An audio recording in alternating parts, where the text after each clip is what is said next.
Okay, guys, so I want to talk to you guys about a very interesting story that really proves what I've been saying for years now, and that is that people who are always portraying themselves as, revolutionaries and as, we got to overthrow the government and fight the elites, these people are actually the opposite of what they say they are, and they are actually in support of what they claim to be against. So when you hear people say things like, "Well, we gotta overtake the elites, we gotta overthrow them, gotta get rid of them," they simply want to be the elite. Anarchists who say we have to get rid of government, just get rid of all government, destroy it all. Government is bad. Government is the source of all of our problems. It has nothing to do with human evil, nothing to do at all with greed and avarice and things like that, selfishness. No. It's just the government. The government is the problem. Just the government. Get rid of the government.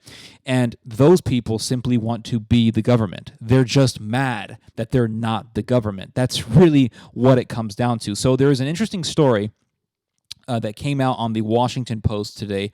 Really, really fascinating. It's about a Chinese billionaire who supposedly is he is like the face of the Chinese dissident movement in North America. And he is very closely tied to Steve Bannon. Bannon and this Chinese billionaire have done numerous media projects together. This guy's name is Guo Wengui. Guo Wengui. And I'm trying my best to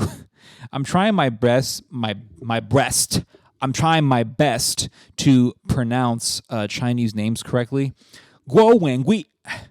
Because I know that when Americans try to say things with with their American English vernacular, or even people from Great Britain, when they try to say things, Chinese words and names with their vernacular, they'll say something like Guo Wengui. Right? Guo Wengui. Wengui? What? Wengui? So I'm trying my best to pronounce these words as correctly as possible. Any of you guys who speak Chinese, correct me if I'm wrong, but I think his name is pronounced something like Guo Wengui. Guo Wengui. So this Guo Wengui guy, he has been actually harassing Chinese dissidents, and the Washington Post had a really interesting article on it. It talks about how basically Guo Wengui sends people to the homes of Chinese dissidents to picket their houses. And really, they call it, to protest in front of this person's home. Like, oh, we got to protest, right? They're protesters. That's what these people are. They're just protesting in front of this person's house. When you are protesting in front of someone's house, you're not a protester, okay? You're a harasser. You are harassing people. So that's what this Guo Wengui guy is doing. Now, supposedly he is the face of the Chinese dissident movement in North America because he's very well known in both the United States and Canada. But he's attacking Chinese dissidents. And when you listen to a lot of Bannon's anti-Chinese communist government propaganda, okay, a lot of that is coming from his colleague and his comrade, Guo Wengui. Okay, a lot of that stuff goes back to Guo Wengui. In fact, there was this thing going on the internet that I remember a number of months ago when the whole Hunter Biden laptop thing exploded on the internet. And it was talking about how Hunter Biden was somehow involved with child pornography and child rape in China, like raping Chinese kids and things like that. And my colleague, Andrew Biazad, actually wrote on this, and I was like, what the hell? Like, where the hell's the evidence for this? And he said, oh, there's people talking about it and all this stuff. And it's like, where's the evidence? Where the hell's the evidence? And when I actually traced back to where this story came from, it went back to this Guo Wengui guy.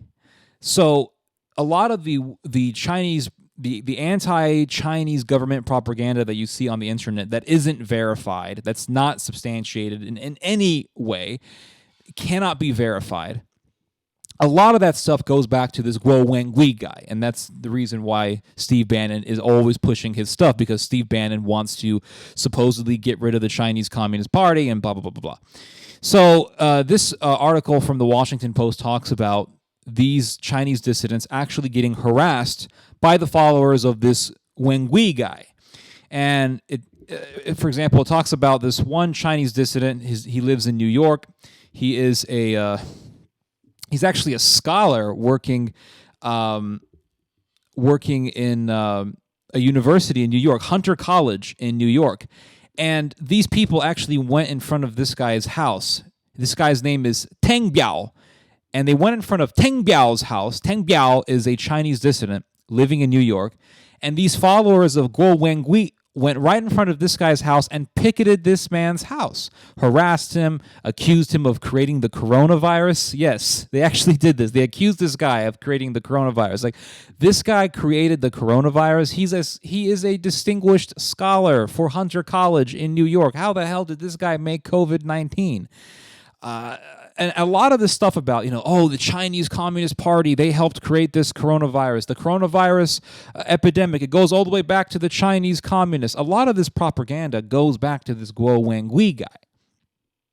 So Bannon's fight against the Chinese Communist Party, it's 100% integrated with his work, his collaboration with this Guo Wengui guy. And Bannon, he is a right-winger, supposedly a traditional Catholic, and Bannon is really just he's a symptom of the right-wing, left-wing struggle. It's like the Shiites and the Sunnis. The Shiite terrorists will kill the Sunni terrorists. Sunni terrorists will kill the Shiite terrorists, and they'll kill each other, not because they believe in fighting terrorism. It's because they're both terrorists fighting for power. It's like two dogs fighting for the same bone, and that bone is the bone of power. That's pretty much what's happening, and you can really compare the Shiite-Sunni tension, the Shiite-Sunni struggle, with the struggle between the right and the left. They go against each other. The righties and the lefties, the fascists and the commies, they go against each other, right? The ANCAPs versus the ANCOMs, they all go against each other. Not because they really hate fascism or they really hate communism. It's because they're fighting for power, and it's about who can control not just the government, but also who can control the minds of the masses and who can dominate the souls of people. This is, at the end of the day, this is ideological, but it's also very intellectual and spiritual. There's a lot of ideology behind this. And so they want their ideology to become dominant in the world. So the fascists, they want fascism to be all over the world. They want to see Indian fascism, Hindu fascism. They want to see Japanese fascism. They want to see European fascism. They want to see all this sort of chaos. The communists want to see communism all over the place. At the end of the day, no matter who wins, you end up in front of a firing squad. That is really the end result of all this sort of stuff. So this Guo Wengui guy, he says, I'm against the Chinese Communist Party, yet he's attacking Chinese dissidents. So you have, I don't want to say conservatives, because when people think conservative, they think like pro-life. But when you have these right-wing fanatics who are like, well, we want to overtake the elites, and the elites, they're killing our people, they will kill their own people. They will kill their own people. Well, we have to fight for Americans. We have to overtake the elites. It's because they want to be the elites. That's why Steve Bannon said, he wants to behead Anthony Fauci and the head of the FBI and stick their heads on pikes and put the heads on display on two corners outside of the White House. It's because they have this Jacobin mentality of taking power and seizing it. They claim that therefore, fighting against tyranny, but they're tyrants. They claim that they're for, freedom for all, but they want to deprive certain people of their own freedom. So everything they say is the opposite. They are for what they claim to be against. They are the opposite of what they claim to be. There is another Chinese dissident who was harassed by these thugs, because that's what these people are. They're not they're protesting. They're just protesting. That's all they're doing. They're only protesting. They're not these people aren't protesters. They're terrorists. They're thugs. They're terrorists. They terrorize people. That's what terrorists do. It doesn't have to be with a bomb. It could be with, harassing people in front of their homes. There is another Chinese dissident who's been harassed by these thugs. His name is Bob Fu. Bob Fu is a pastor living in Midland, Texas. And all the way in Midland, Texas, this guy was harassed by these Guo thugs. And in fact, his friend, Louis Huang was attacked, physically attacked by these thugs, and he had fractures on his face. And this was confirmed by the Canadian media, or confirmed by, actually, no, this is a different guy. Sorry, my mistake. There was the Texas pastor, Bob Fu. He was harassed by Guo Wengui's thugs. And then at one point, Fu's family had to evacuate. They had to be evacuated by local and federal authorities in response to a credible bomb threat. Then there was another Chinese dissident, and this is where the fractures in the face comes in. His name was Gao Bing Chen. He lives outside of Vancouver, Canada. And Gao Bing Chen's friend, Louis Huang, was attacked by these thugs, and they put fractures on his face. And this was confirmed by the Canadian media. Guo Wengui was actually asked about these protests. He was asked about this harassment, and he actually never really denied it. In his response, he said, quote, "To be clear, I have never condoned any type of violence towards any individual. Myself, the anti-CCP, CCP is Chinese Communist Party, myself, the anti-CCP supporters, and the new federal state of China movement are exercising our First Amendment right to expose and oppose those who support the Chinese Communist Party, similar to other human rights campaigns in the history of the U.S. If they are isolated confrontations, these are the acts of individuals who are not following my ideals." So he's saying, well, if there was violence, that's really not my fault, but, protesting in front of people's homes, that's completely okay. Harassing people is okay. Now, here's a very interesting take on it. And this is what I find to be the most fascinating part of this article from the Washington Post. There is a university professor. His name is Xia Yel-yang, and he is a actually former Peking University professor.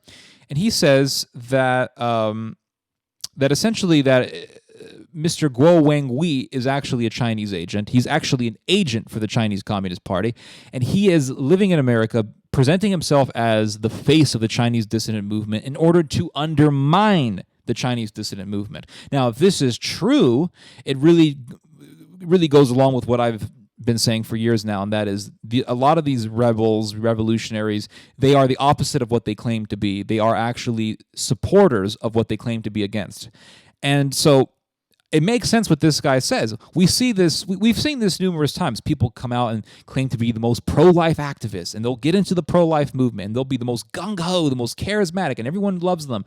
And then once they get enough influence, once they get enough people to listen to them, they will begin to undermine the movement. They'll begin to say, well, we shouldn't say this. Don't describe abortion as murder. Murder is a very strong word. Don't use that word, guys. Don't use that word.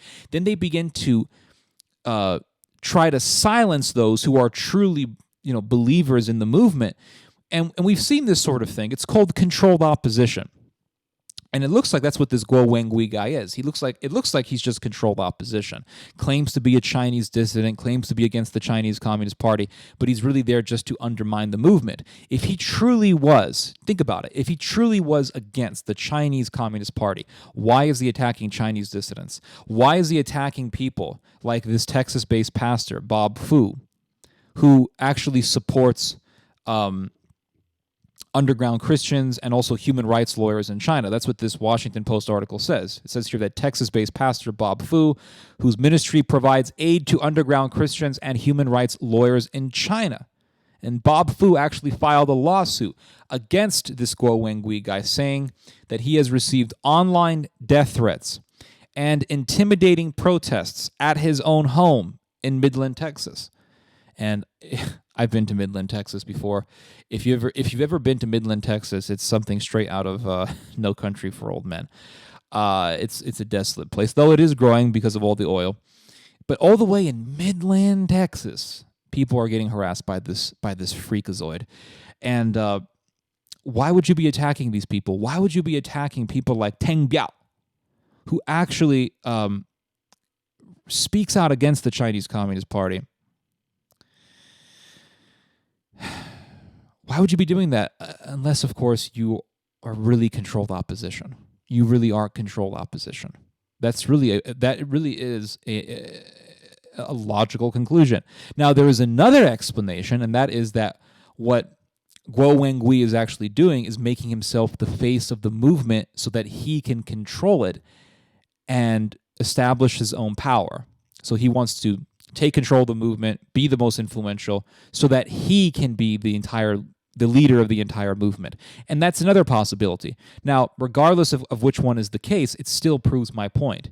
If he's just in it for power, it still proves my point. These rebels, these revolutionaries claim to be for the people, but they really just want to rule over the people. And if he is controlled opposition, really working for the Chinese Communist Party, it still proves my point that these people are really supporters of what they claim to be against. Claims to be against the Chinese Communist Party. He's really undermining the anti-communist movement amongst Chinese dissidents in order to bolster up the Chinese Communist Party. It's like the Steve Bannon guy, same thing. Claims we have to fight against the elite. He wants to be the elite. That's why he talked about murdering Anthony Fauci and the head of the FBI and beheading them. These people, at the end of the day, are just serial killers. That's what these people are. They're serial killers. They're murderous serial killers. It's like that guy who did a revolution in Catalonia back in the 1930s, Luis Companys. He started a revolution against the Spanish government, made his own little utopia, separated Catalonia from the rest of Spain, so to speak, broke away from the Union, and he ended up unleashing a reign of terror on the populace, murdering thousands upon thousands of innocent people, and that was progress. That was fighting against the elites. Some poor janitor or some poor gardener working as the caretaker for a local monastery was taken and executed by the reign of terror of Luis Companys. Some nun was murdered, beheaded. I think her head was fed to some pigs in a pig farm somewhere. Like really, really demonic stuff. These people, at the end of the day, they're just serial killers. They want to murder people in mass. They want to murder thousands and thousands of people. They have the same murderous urges and desires as people like Ted Bundy or Dahmer, only that they want to do things legally. They want to murder not just 12 people. They want to murder thousands, if not millions of people. And they want to do so within the legitimacy of the state. And in order to legitimize their own bloodlust, because at the end of the day, it's just bloodlust. In order to legitimize their bloodlust, they masquerade their violent and sadistic desires with ideology and with a political idea in order to legitimize their own bloodlust. That, at the end of the day, is what this is. It really is that simple, guys. I mean, all these people who are like, well, we're here for the people. We have to fight against the elites. They want to be the elite. The anarchists who say, we got down with government. Government is the source of all of our problems. They want to be the government. It really comes down to that. Bannon talks about, freedom and all these things, but yet he will support tyrannical ideological movements like the BJP, which wants to slaughter all of the Christians in India. He will support people like Philip de Winter, who was an actual Nazi in Belgium, who actually attended a neo-Nazi rally, I want to say in the mid or late 1990s. It was a big neo-Nazi rally. They went to some old Wehrmacht cemetery in Belgium somewhere, and they were there to give their condolences to the Third Reich. Bannon will support groups like the Identitarian movement in Europe, really just modernly marketed Nazism. These people aren't for freedom. These people are for murder. These people are for bloodshed. They're for tyranny. They're for despotism. They're for fascism. It really is that simple. So I don't trust anything that these people say. I don't follow these people. I think they're monsters. I think they're just serial killers. And that really is the bottom line. Anyway, you guys just heard some theology. God bless.